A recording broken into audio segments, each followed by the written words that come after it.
Let's start this morning with a prayer. I borrowed this from a couple of snow prayers that I saw online.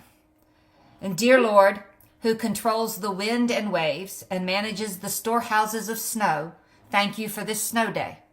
We need winter in our lives, a time of rest, a time to stand still, a time to reacquaint ourselves with the faith in which we live. May the quiet hush of creation, blanketed in white this morning, prepare us to hear your still small voice. May the cold outside increase our desire for the warmth of your love. Sit down and take this. And may this interruption in our usual routines make us more open to your timing for all things. Amen. Amen. All right. I'm going to start now. Good. Welcome to a few more people. In the era of the first American-born Pope, we are no longer completely shocked to have a prominent American Catholic recognized by the Vatican. You may be surprised, however, to know that the first American-born saint canonized by the Catholic Church was a woman. Her name was Elizabeth Ann Bailey Seton, and at least one interesting fact about her is that she was neither born nor raised in the Catholic Church.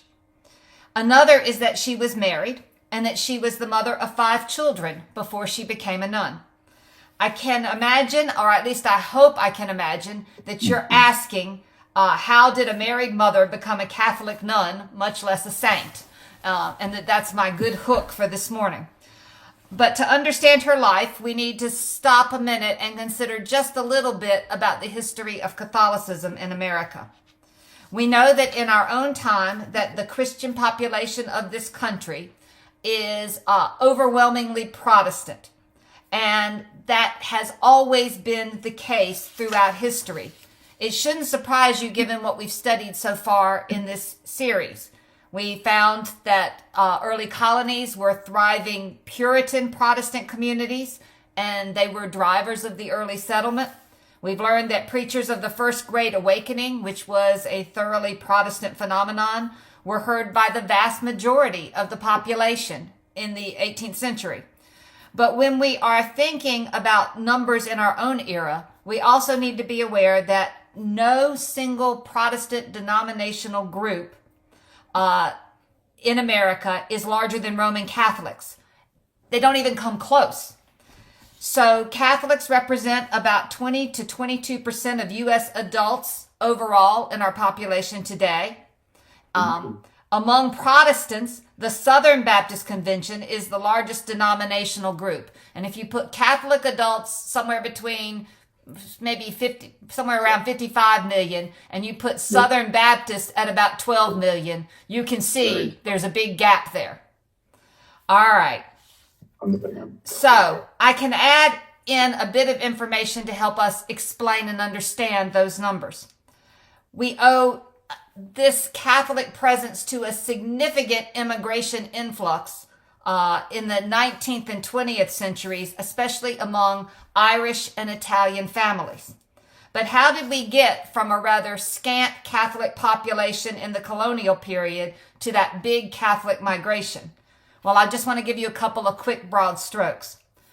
The Spanish colonies and the French trading outposts, of course, had Catholics with them. But American history in Catholicism really starts in the colony of Maryland.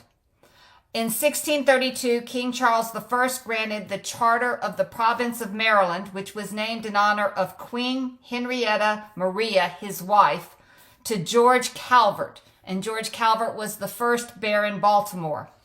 Calvert died shortly thereafter, and the charter went to his son Cecil. Cecil's younger brother, Leonard, however, was the one who brought 17 families and about 200 others, mostly indentured servants working off their passage to the new colony.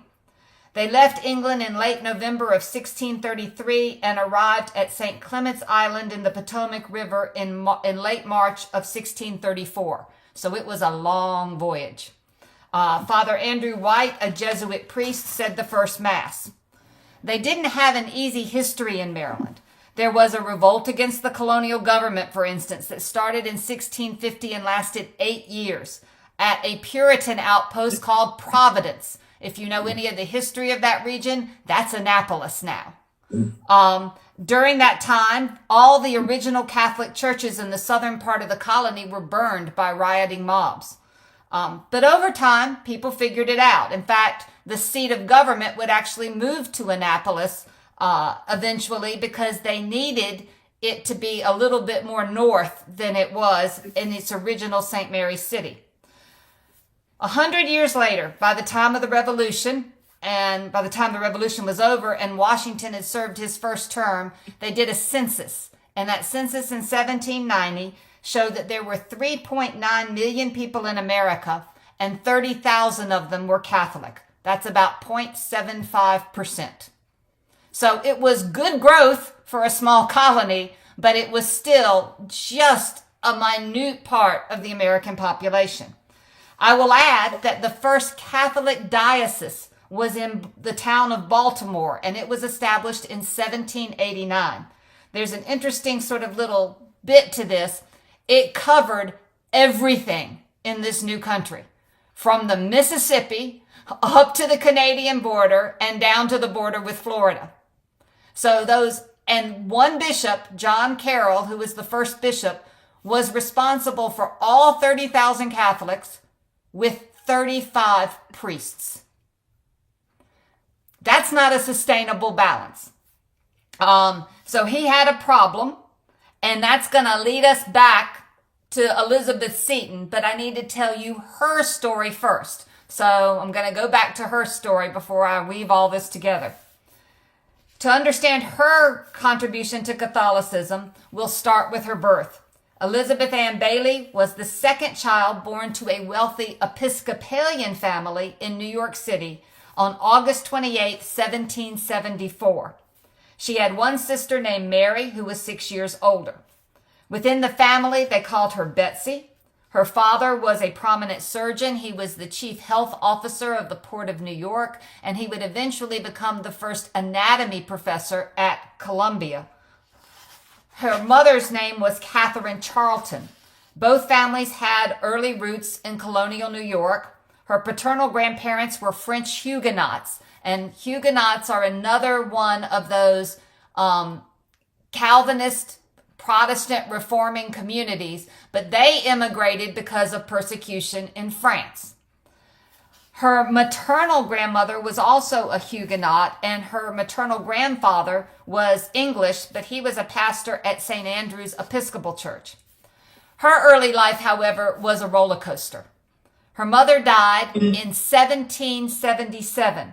That is shortly after giving birth to her third daughter, leaving her father with 3-year-old Betsy, a newborn, and her 9-year-old sister Mary.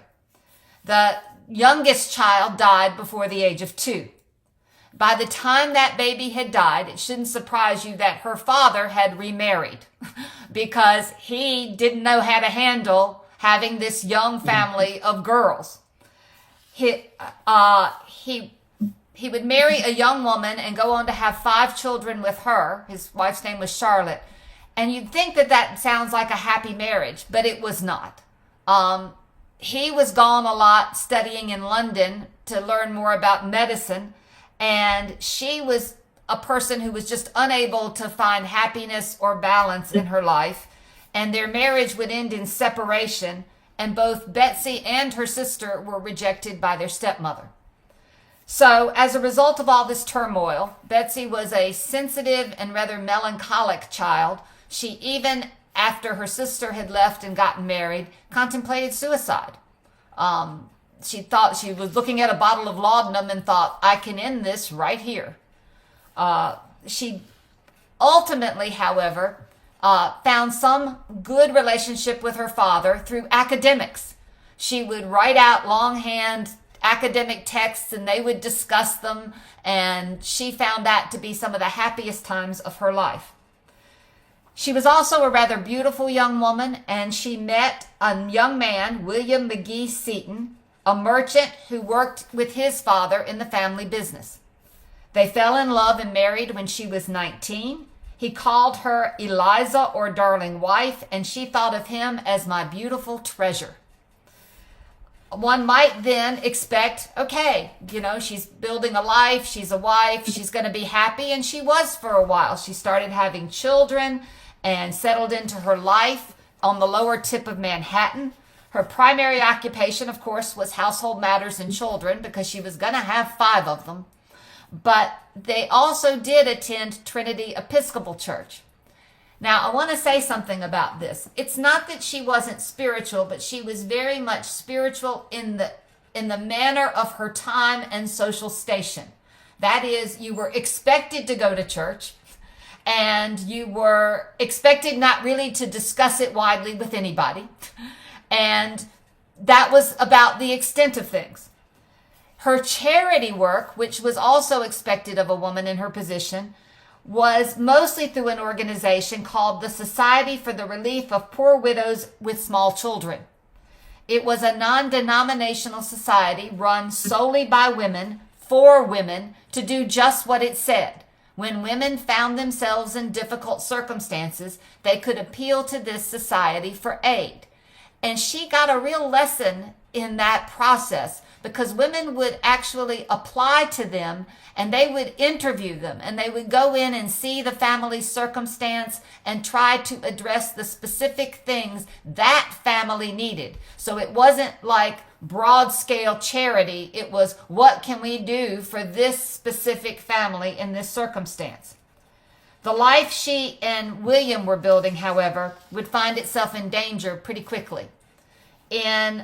Her father-in-law, who was co-owner of the business, died in 1798 in a way that we can all probably appreciate this week. He took a bad fall on the ice and never fully recovered from what was likely a broken hip. And so that left not only the business to William, but he had also had a second marriage, and his second wife had died, and there were 6 young half-siblings that they had to take care of. So all of a sudden, she had her children, she had his half-siblings, and William had the business. He was also struggling to keep this business afloat. And it's not because he wasn't capable, it's because in this period, merchants depended on ship trade, and there were lots of blockades and seizures and piracy, and so that made the financial situation precarious. William also had a tendency towards sickness, but guess what? He kept getting sicker, and it's going to end up being TB. So this was not a good situation. She starts to fear for her own future. When the business went bankrupt in 1800, they weren't embarrassed or ashamed, because this was happening to all kinds of families in that time period. And while they did lose their home and lots of what they had, they still were kept afloat by their families. So they were surviving just fine. But that's when she began to show a more explicitly religious streak. It wasn't always supported by her friends and family, because again, they thought religion was a private matter. And it was a bit strange in terms of the cultural currents of its time, because the Second Great Awakening was starting to gin up. And so you'd think, okay, maybe she's going to be attracted to this really emotional, evangelical kind of religious appeal. But that wasn't who she was, and not how she understood her faith. She was more contemplative, quiet, internal, and she was also intellectual. She was asking the big questions.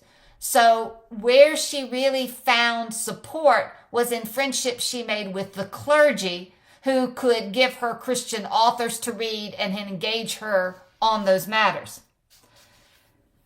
Her father's death came in this time frame, and that really knocked her out. It was a loss of an emotional rock, but also of her intellectual companion.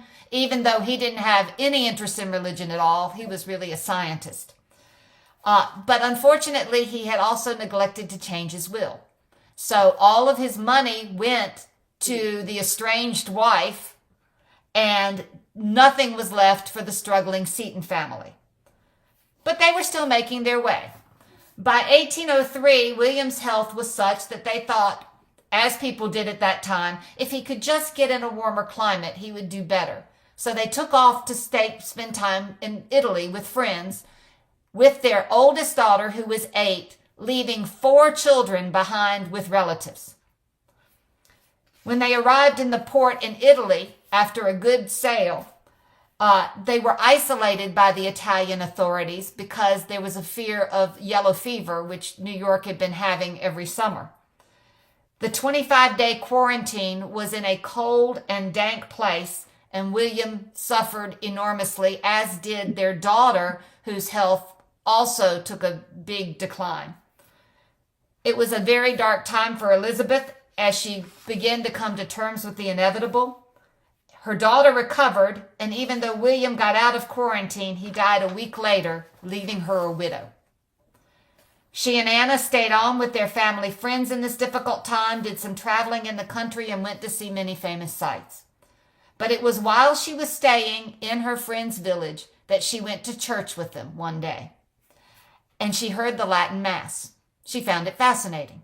But even more when she saw the Eucharistic ritual that featured elements that were transformed into the actual body and blood of Christ, transubstantiation. The mystery drew her in, and she says in her journals she experienced an inner conversion. The idea of Christ becoming present in the Eucharist was an important part of her spiritual journey. She came to understand Christ as her constant companion in trials, giving her guidance and consolation, and allowing for her to have both strength and hope. When she came back to the U.S. in 1804, however, her family and her clergy in New York City were less than excited, shall we say, about this desire to become Catholic.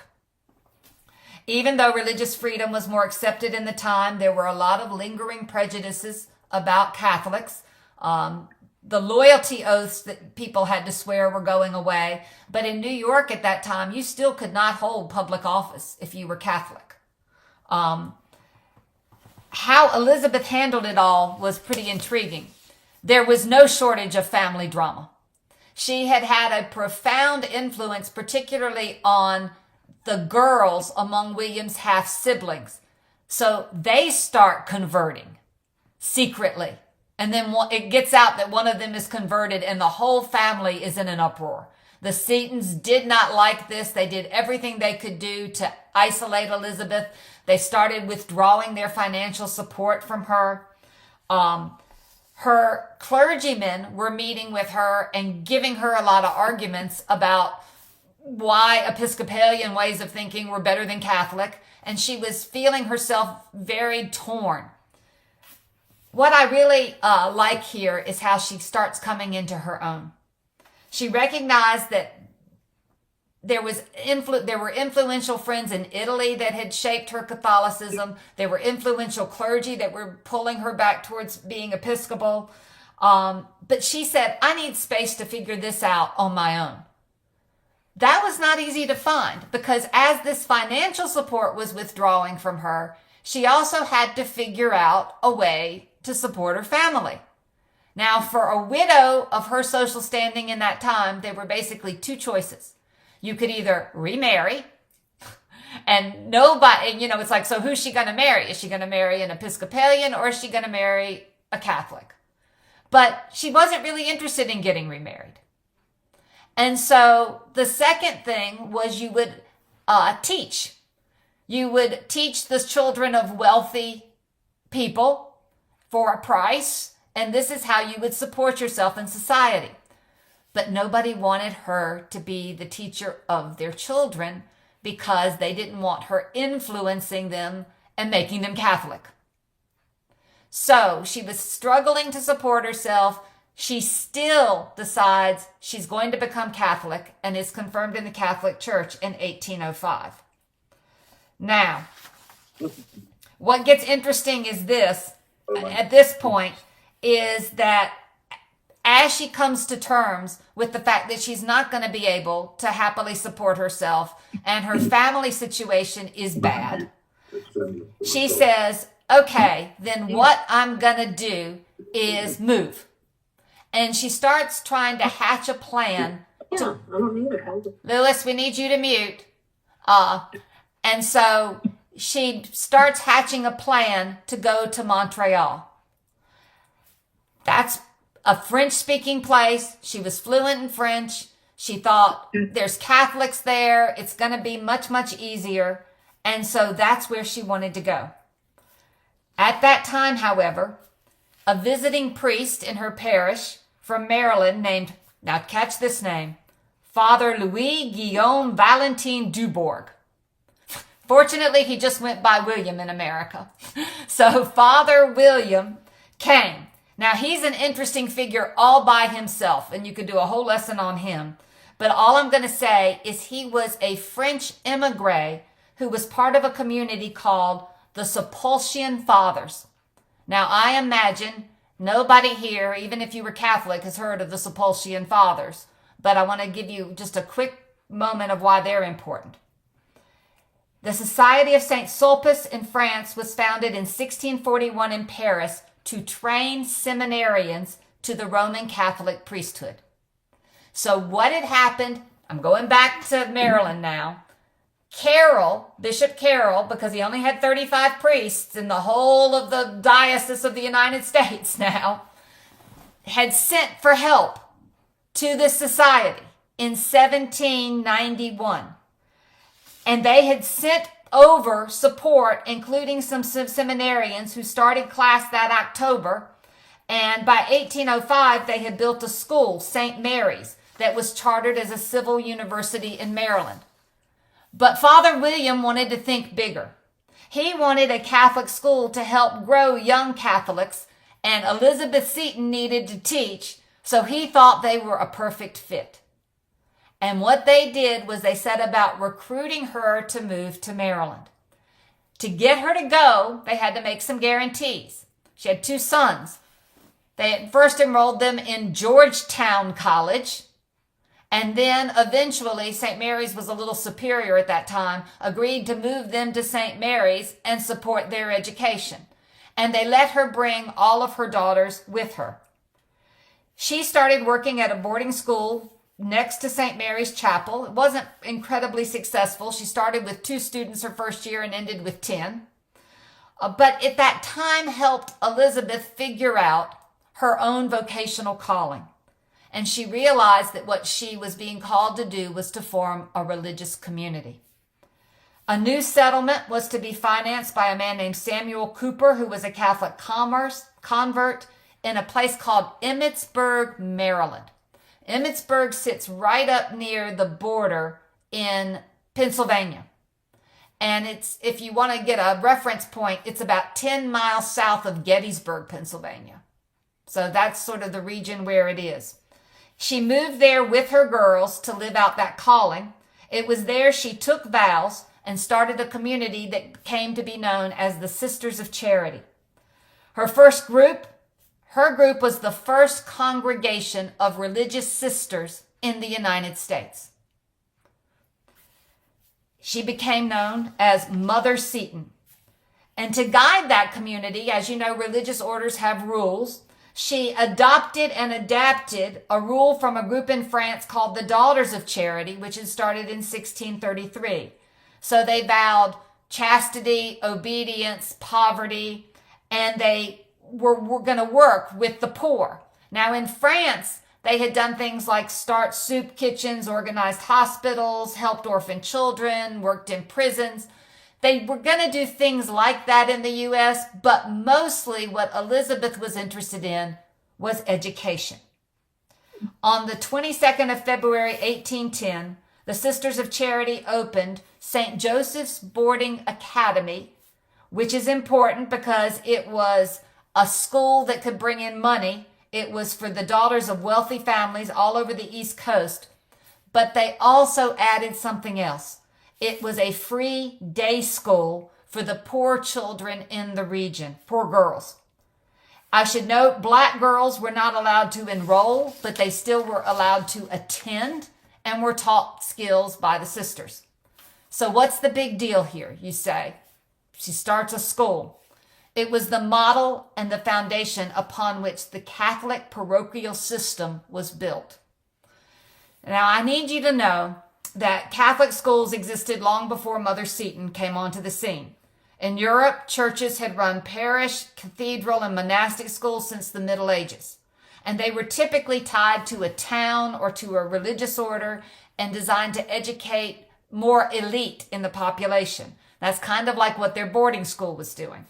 But what Mother Seton's work did was anticipate an American parochial educational model that would have one school per parish and was intended for all Catholic children.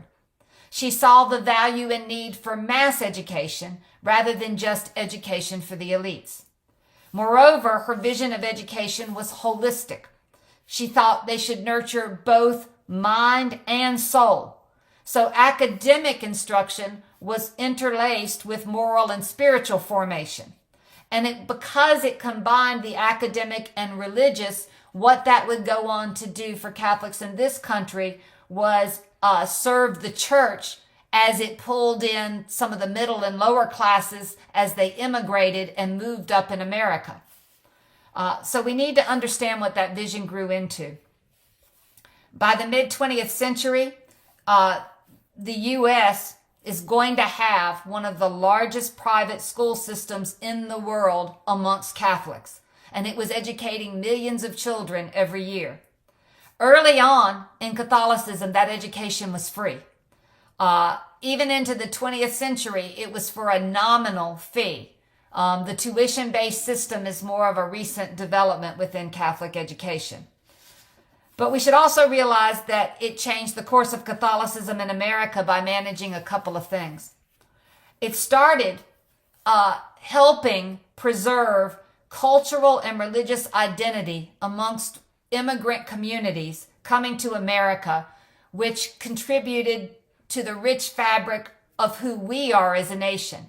That is, when these immigrants came, what was familiar to them was the church, and if they sent their children to public school, their children which were very Protestant, children were often ridiculed or actually forced into thinking differently, counter to their traditions. And so one of the things that begins to result is you have this community that's raising up Catholics from childhood. It also provided children with the skills they needed to succeed in this culture and become upwardly mobile.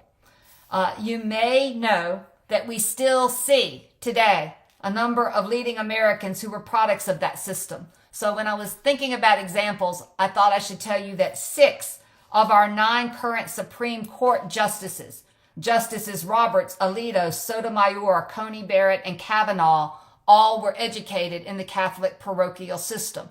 Clarence Thomas had time in the Catholic parochial system.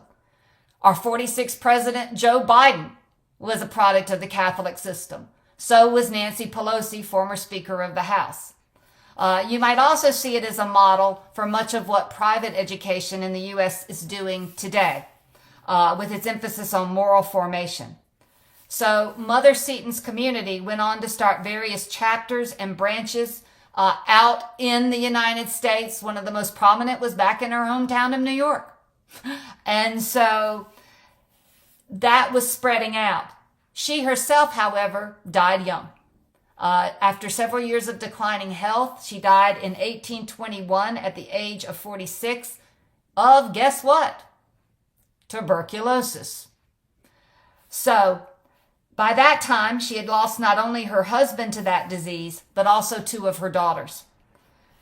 You might still wonder why this woman was selected by the Catholic Church as a saint. Well, certainly some of it had to do with some of her firsts in terms of the first religious sisters in America, the first free Catholic schooling for girls in this country. But more, I think it's about the humanity that she showed as a saint. She endured a lot of loss. She was without a mother at a young age. She was a widow. There was the non-voluntary poverty that she endured.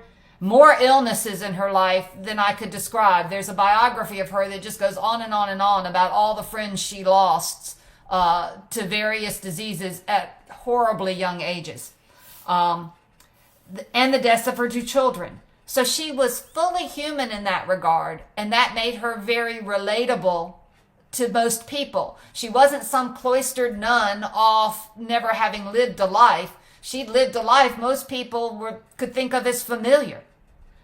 In that way, her struggle with faith makes more sense to people because it was coming out of a place where many people have gone.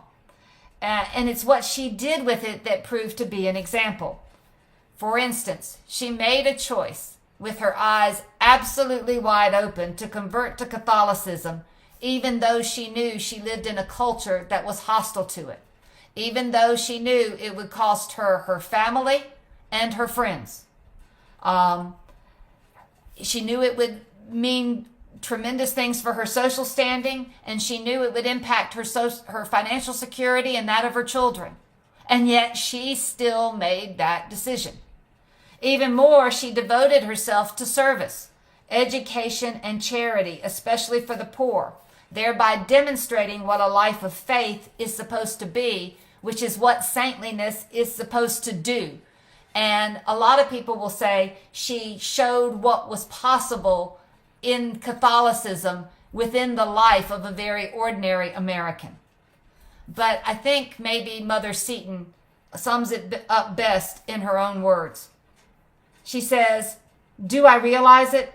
The protecting presence, the consoling grace of my Redeemer and God. He raises me from the dust to feel that I am near him. He drives away all sorrow to fill me with his consolations. He is my guide, my friend and supporter. With such a guide, can I fear? With such a friend, shall I not be satisfied? With such a support, can I fall? Then, my adored refuge, let not my frail nature shrink at your command.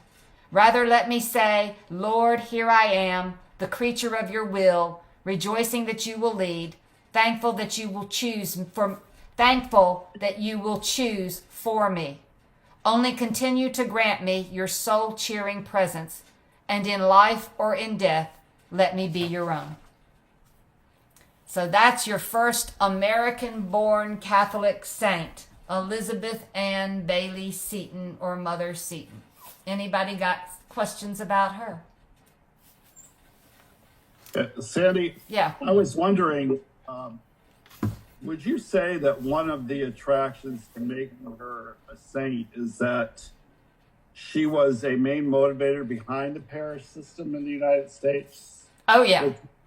Which is so strong. I mean, my family's on both sides are Catholic, and then we kind of changed in the 20th century. But, when someone asked my father where he was from, he'd say St. Louis Spurgeon Parish. And what that meant is that his loyalty was to the parish. That means they went to the Catholic school, Catholic businesses, and it certainly didn't help, I think, Catholics in the South to become assimilated when they had that strict parish system, which kept them away from Protestants. So I'm wondering, is that one of the attractions was I think the rigidity, but also the camaraderie within that parish. Would you agree? Or Yeah, I think that's absolutely right, Lewis. And I think the other piece of it is the fact that, what happened in America in that Catholic parochial system was unmatched in the rest of the world. Yeah. I mean, it created a Catholic identity in this country, that continues to persist. And so, against all odds, in a country where, again, go back to 1790, 0.75% of the population was Catholic. And now you have, 20 to 22% of the population Catholic. I mean, that's a success story any way you write it. And part of it had to do with that very strong parish-based system and that educational system that she helped build. And was there a formal alliance between her and any particular order? Oh boy. I cannot even go into how well connected this woman was. She drove everybody crazy, but she was connected not only into, in a way that women weren't, to clergy and to Catholic clergy and to big time Catholic money. So she knew from, I guess, maybe her sort of social upbringing in New York, how to work the system. And boy, did she do it. So she was a fearsome force. Yeah. Sandie, how do you spell her last name? Is it Seton? Seton, like Seton Hall University. Seton. Is that Seton Hall University a part of her heritage? It's a part of that family, but not as directly as you would want. Although Seton Hall does have scholarships named after her. And for those who want to know the specifics, Herb Bailey, her father, is Bayley. So a different spelling of Bailey than we're used to. Other people. You might not have learned as much about American religious history as we did last week about Methodism, but I hope you learned a little bit about Catholicism in America today. Thank you, Sandie. All right. Well, I hope everybody stays safe and warm and doesn't strain their backs pushing snow. And thank you, Sandie. I hope even more we get to see each other in person next week. Yes. Hope so. All right. Have a good week, everybody. Thank you. All right. Bye-bye. Thanks. Bye.